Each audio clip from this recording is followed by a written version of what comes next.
अमर की इताअत करो, मतलब जैसी इताअत अल्लाह की वैसी उसके रसूल की, और जैसी इताअत रसूल की वैसी इताअत उलिल अम्र की। अब दो इताअतें सबको पता हैं, दो विलायतों का सबको पता है, अल्लाह वली रसूल वली कोई इख्तलाफ नहीं, तीसरी विलायत में इख्तलाफ शुरू हो जाता है। दो इताअतों का सबको पता है, अल्लाह की इताअत करनी है, रसूल की इताअत करनी है, तीसरी इताअत पे सारे आके परेशान हो जाते हैं। लेकिन ये बात तो साबित है ना, विलायतें भी तीन हैं, इताअतें भी तीन हैं। जब तक मुसलमान ये तीन इताअतें तीन विलायतों को नहीं मानता तब तक उसका ईमान कामिल नहीं है। अब कोई मुफ्ती मौलवी मिले ना, आप उससे ये पूछ लो ये तीसरी इताअत किसकी है, जिसे खुदा ने कहा व उलिल अम्र, तीसरी इताअत किसकी है, सिफत बताई, नाम नहीं बताया। अल्लाह नाम नहीं बताता, अल्लाह सिफत बताता है। सिफत बताई ताकि तू खुद जाके ढूंढ ये सिफत किसके अंदर मौजूद है। का तीसरी इताअत है उलिल अम्र की। वल्लाह कोई जवाब नहीं देता। कुरान की इतनी सरी आयत है, अल्लाह की इताअत करो, रसूल की इताअत करो, और जैसी इताअत रसूल की अल्लाह की, जैसी उलिल अम्र की वैसी रसूल की इताअत। तो पता है जवाब क्या देते हैं, जवाब तो देना पड़ेगा ना। कहते हैं तीसरी इताअत से मुराद है वक्त का हाकिम। और इस आयत को जितना हुक्मरानों ने मिसयूज किया, यानी पिछले ज़माने के मुफ्तियों ने, मौलवियों ने एक सर्टिफिकेट दे दिया साहिबान हुकूमत को। जब वो लोगों को बोलते थे ये काम करो और लोग बोलते थे हम नहीं करेंगे, तो बोलते थे हम उलिल अम्र हैं, तुम हमारी इताअत नहीं कर रहे, मतलब रसूल की नहीं कर रहे, और रसूल की नहीं की मतलब अल्लाह की नहीं की, तो काफिर हो गया। किसी को मारने का जवाज, किसी के घर लूटने का जवाज, इज्जतों को पामाल करने का जवाज इस आयत को बनाया गया कि हम उलिल अम्र हैं। कुरान कहता है, मुफ्ती ने लिख दिया तीसरी इताअत है वक्त के हाकिम की इताअत। तभी जनरल मुशर्रफ ने जब लाल मस्जिद पे हमला किया तो लाल मस्जिद के मौलवी को पैगाम भेजा कि तूने अपनी तफसीर में खुद बयान किया कि उलिल अम्र कौन है। उन्हीं का जवाब उनको सुनाए कि तुमने खुद लिखा उलिल अम्र व कहा कि मैं हाकिम हूं, तो उलिल अम्र से लड़ रहा है। तो उलिल अम्र से लड़ना क्या है, जायज नहीं है। तो इस वक्त पाकिस्तान में आप सबका उलिल अम्र कौन है? हाँ, नवाज शरीफ नहीं, उसका भाई है बंदे खुदा। हाँ, जो शहबाज है वो उलिल अम्र है, और जो उलिल अम्र करे वो अवाम के लिए सुन्नत बने। तो आपके उलिल अम्र की न दाढ़ी है, मुझे पता नहीं कितनी है उसकी। तो मतलब जितने मुफ्तियों ने, मौलवियों ने शहबाज को उलिल अम्र माना, तो सब ने अपनी दाढ़ियां मुंडवा कर हुलिया कैसा बनाना होगा, शहबाज शरीफ जैसा। अगर वो कुछ कहे ना, बिल बढ़ाए तो देना पड़ेगा, पेट्रोल की प्राइस बढ़ाए तो देनी पड़ेगी, क्योंकि आप उनकी तफसीरों के मुताबिक उलिल अम्र, सब ने लिखा उलिल अम्र वक्का कि मैं खुश नसीब हो कि तुम्हें दामने अली मिला है।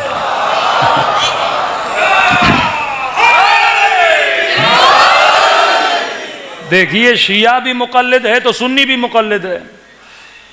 अबू हनीफा के मुकल्लिद हैं, हम इमाम जाफर सादिक के मुकल्लिद हैं, दोनों मुकल्लिद हैं ना। वो भी तकलीदी हैं, हम भी तकलीदी हैं। हमारा मुज्तहिद कोई फतवा देगा तो अमल करना वाजिब है, और उनके मराजे अगर ये बोलें कि उलिल अम्र वक्का हाकिम है, तो सारे अहले सुन्नत पर शहबाज शरीफ की इताअत क्या है, वाजिब है। और न करें तो अपनी शरीयत के मुताबिक गुनहगार हैं। लेकिन हम सारे बचे हुए हैं माने, हम तो वैसे पहले ही मानते ही नहीं इनकी। हाँ, क्योंकि हम उलिल अम्र वक्त के हाकिम को नहीं मानते। अब जवाब दे रहा हूं, सारे बरादरान अहले सुन्नत की ज़कात कटती है बैंकों में। ज़कात किसको देनी चाहिए? उलिल अम्र को। सबकी ज़कातें कहाँ जाती हैं? हुकूमत के खाते में। और कई लोग इस मकाम पे आके शिया बन जाते हैं।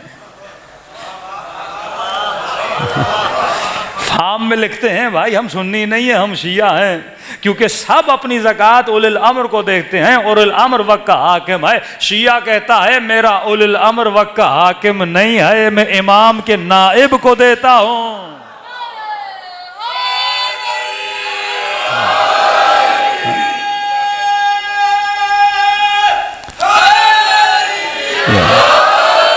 लिहाजा वो हमारी ज़कात हो या खुम्स के सूरत में हो, वो कहाँ जाती है? नाइबे इमाम की तरफ जाती है। हम अपनी मर्ज़ी से खर्च करते हैं, इजाज़ा लेते हैं, अपनी अवाम पे खर्च करते हैं, अपनी मस्जिदों और मदरसों पे खर्च करते हैं। क्यों? क्योंकि हमने वक्त के हाकिम को कभी भी उलिल अम्र नहीं माना। हाँ, हाकिमियत है, इंसान की बनाई हुई हाकिमियत है, इलाही हाकिमियत नहीं है। जो अल्लाह का हक अदा न करे वो मेरा हक कैसे अदा करेगा? जो हाकिम शराब पिए, जो हाकिम मुजरे करवाए। हाँ, अफसोस होता है जब कहते हैं पाकिस्तान का मतलब क्या? ला इलाहा इल्लल्लाह। और इंडिपेंडेंस डे पे नाच गाना होता है, इस्लाम और दीन की धज्जियाँ उड़ाई जाती हैं, साहिबान इख्तदार देख रहे होते हैं। ये क्यों है? क्योंकि जब उलिल अम्र फासिक हो जाए तो उम्मत भी फासिक हो जाती है। जब उलिल अम्र फासिक हो जाए तो कत्ल हुसैन रूनमा होता है। जब उलिल अम्र फासिक हो जाए तो नबी की नवासियों की चादरों की तरफ हाथ बढ़ते हैं। जब उलिल अम्र फासिक हो जाए तो जवानान जन्नत के सरों को नो के नेज़ा पे चढ़ाया जाता है। ये नतीजा है। दीन बचाना चाहते हो तो दीन फहम बनो, दीन बचाना चाहते हो तो दीन को समझने की कोशिश करो। एक आयत भी इंसान को अगर सही समझ में आ जाए उसकी ज़िंदगी बदल जाती है। आज कुरान हमारे दरमियाँ बड़ा गरीब हो चुका है। हमने कुरान को उस तरह पढ़ने की कोशिश नहीं की, हमने मुफ्तियों और मौलवियों के हवाले कर दिया। बंदे खुदा कुरान किताब हिदायत है, हुदन लिल मुत्तकीन है। कब का हुदन लिल मौलवीन है, हुदन लिल मुफ्तियीन है? नहीं, कुरान हिदायत है साहिबान तक़वा के लिए। अगर तेरे दिल में खौफ खुदा है, उठा कुरान और एक एक आयत का तर्जुमा पढ़, गौर कर, फिक्र कर। खुदा आवाम से बात कर रहा है। ये तो हमने शोबे खोल दिए कि मौलवी बताएगा, मुफ्ती बताएगा, वो एक्स्ट्रा ऑर्डिनरी तफसीर होती है। लेकिन ज़ाहिरी कुरान तो सबके लिए हिदायत है। कुरान को पढ़, फिर तारीख को पढ़। बड़ा आसान है। ये फैसला किसी मुफ्ती और मौलवी के हाथ में न दे, खुद फैसला कर। कुरान की आयत पढ़, अल्लाह वली है, रसूल वली है, जिसने हालत रुकू में ज़कात दी वो वली है। अब जुस्तजू करना खुद जाके तारीख में कि रुकू में ज़कात किसने दी थी। कितनी सख्त आयत है कि ये भी अहले सुन्नत की किताब में मौजूद है कि एक यहूदी ने जनाब उमर को कहा कि अगर ये कुरान की आयत हमारे पास उतरी होती, ये मौजूद है अहले सुन्नत किताब में, हमारे पास उतरी होती तो हम उस दिन जश्न मनाते। उमर ने कहा कौन सी आयत? वही आयत गदीर, या अय्युहर रसूल बल्लिग मा उन्ज़िला इलैका मिन रब्बिक फ़इन लम तफ़अल फ़मा बल्लग़ता रिसालतह या अल-यौम अकमलतु लकुम दीनकुम व अतममतु अलैकुम नेमती। का ये जो आयत है ना कि आज दीन मुकम्मल हुआ, आज मैंने नेमत को तमाम किया। कहे उमर अगर ये आयत हमारे यहाँ होती ना कि दीन मुकम्मल हो गया, इतनी बड़ी बिशारत, नेमत तमाम हो गई, इतनी बड़ी बिशारत, हम ईद मनाते। तो उस यहूदियों को कोई बताता कि शिया ईद मनाते हैं। हाँ? किस बात पे दीन मुकम्मल हुआ? इतना बड़ा थ्रेट खुदा अपने नबी को दे रहा है कि रसूल अगर तुमने ये काम न किया, गोया तुमने रिसालत का कोई काम अंजाम न दिया। मतलब उस काम की इतनी अहमियत थी। ये नहीं कि खुदा धमकी दे रहा है, खुदा न खास अपने रसूल को धमकी की बात नहीं है। अय हबीब अगर तुमने न किया तो तेरी मेहनतें ज़ाया हो जाएंगी। अगर तुमने न किया तो कुरान के आने का फ़ायदा ख़त्म हो जाएगा, अगर तुमने न किया तो इस्लाम का फ़ायदा ख़त्म हो जाएगा, अगर तुमने न किया तो बका इस्लाम ख़तरे में है। कौन सा काम? अली की विलायत का ऐलान करो। तुम दुनिया से